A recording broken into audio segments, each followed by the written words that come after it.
एक गरीब बस्ती में एक माँ अपने छोटे से बेटे के साथ रहती थी।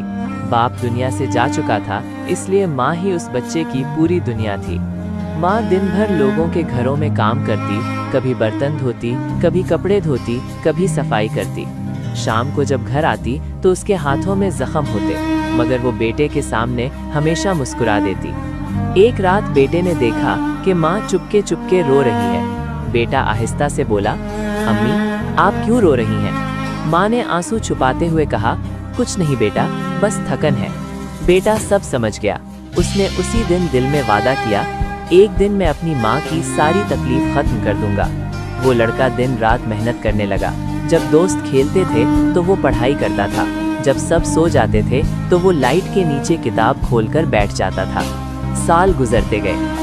एक दिन वही लड़का बड़ी कामयाबी हासिल कर लेता है और एक बड़ा अफसर बन जाता है। उस दिन वो सीधा घर जाता है। माँ पुराने कपड़ों में बैठी होती है। बेटा उसके कदमों में बैठकर रोते हुए कहता है, अम्मी आज आपका बेटा कामयाब हो गया, अब आपको किसी के घर काम करने की जरूरत नहीं। माँ की आंखों से आंसू बहने लगते हैं। वो बेटे के सर पर हाथ रख कर कहती है, बेटा माँ को तकलीफ उस वक्त नहीं होती जब वो मेहनत करती है, माँ को तकलीफ तब होती है जब उसका बेटा हार मान ले। बेटा माँ को गले लगा लेता है। उस दिन दोनों की आंखों में आंसू थे, मगर ये आंसू खुशी के थे। सबक, माँ की दुआएं इंसान को वहाँ तक पहुँचा देती हैं जहाँ तक उसकी मेहनत भी कभी कभी नहीं पहुँचा सकती।